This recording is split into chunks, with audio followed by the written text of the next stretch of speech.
I'm actually shooting in the middle of the day today, so I'm utilizing the kind of sunlight coming through the window because winter decided to throw itself into Florida, and now, yeah, we're experiencing winter, and it's kind of weird. Today I'm going to be doing my book review on Ruby Red by Kristen Geyer, I think is how you say her last name. And I gave this a 4 out of 5 on Goodreads. It was so absolutely good. It's not something that, I felt was worth giving 5 out of 5 stars, but it was definitely good. It was slow to start, which was, I guess that's kind of normal for a first novel in a series, which this is a trilogy. So the next one is Sapphire Blue, and then the third installment in the series is Emerald Green.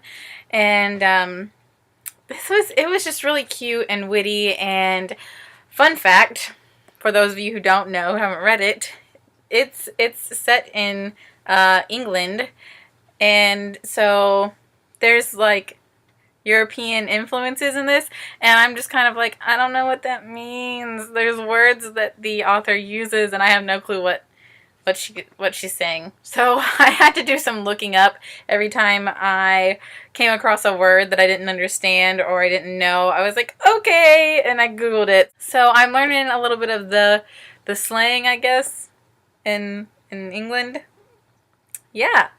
Anyways, for those of you who don't know, this novel is about a young girl, about 16 years old or 17, I don't remember, named Gwyneth.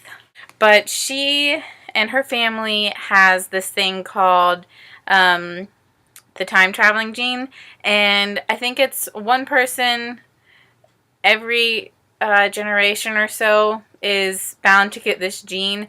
And everyone at first thinks that she doesn't have the gene. They all think that it is her cousin Charlotte who has the gene. And unexpectedly, one day she's going out to go to the store for her great aunt Maddie, and she leaps into another time period, which is pretty cool. And that's not spoilers. It's on the back of the book, so don't be hating.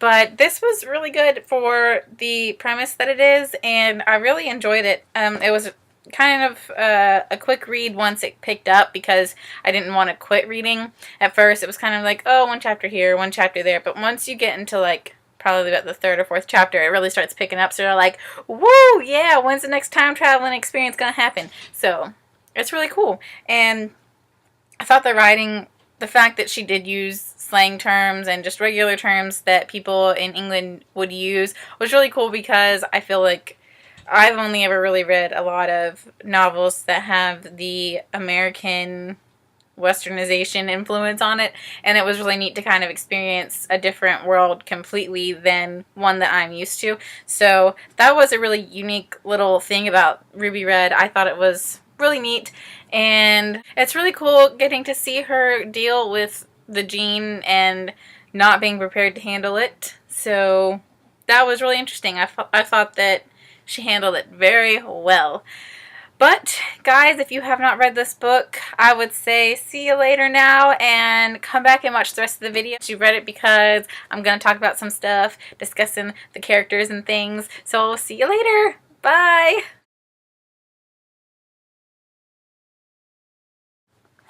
Okay guys, so my favorite characters throughout this whole book were probably Leslie and Gideon. Leslie is Gwyneth's best friend, and I really related to this because I know that if I ever saw the things that Gwyneth had, or had the experiences that she had, that my best friend would be there without a doubt, no questions asked. She would just believe me, and it's really great. I always like being able to connect with characters in that way because it becomes easier to kind of put yourself in those shoes. And Leslie was just really funny, and she's a little snarky, and it's so great how she just wholeheartedly believes in what Gwyneth is saying. And I really enjoyed also the interaction between Leslie and Gwyneth, and then everyone else in their school, because they're kind of like their own little world, and it's really neat to see that aspect. Now with Gideon, I just like that he's conceited, and at the same time he can be really sweet, because it's kind of like, what is happening right now? Should I like him? Is he cool, or should I be hating him because he's conceited? And you, along with Gwyneth, kind of go back and forth between that and Gideon the entire time. So it's really kind of cool to see that transgress between them. The third thing that I really liked about this novel was the whole time traveling idea anyways, because it's a really great premise to think, oh, if you get migraines or vertigo, that's a sign of you about to be time traveling.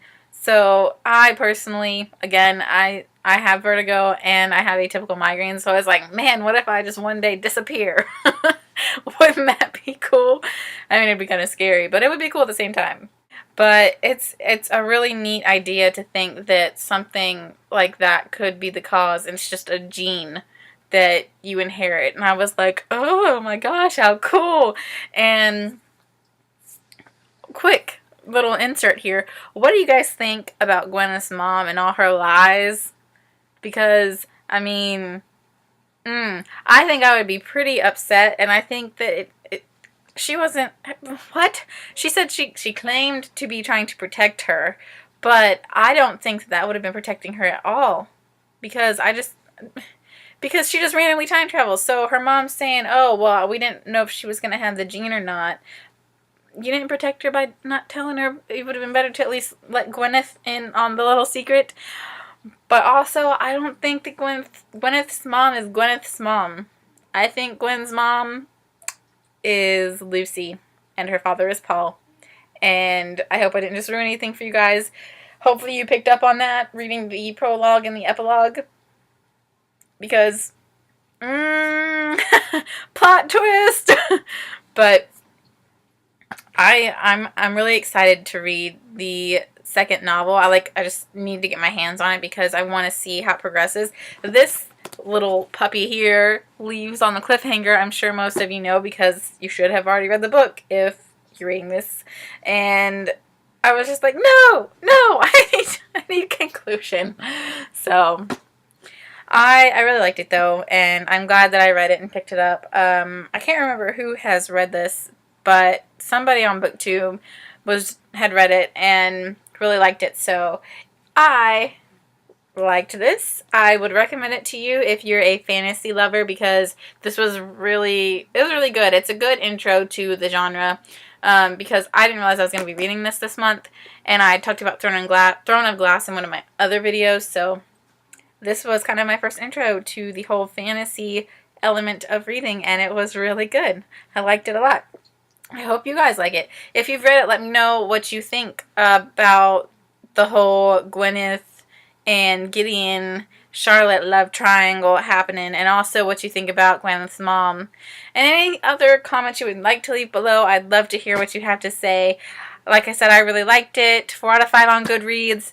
And that's it. I'll see you later, guys. Bye.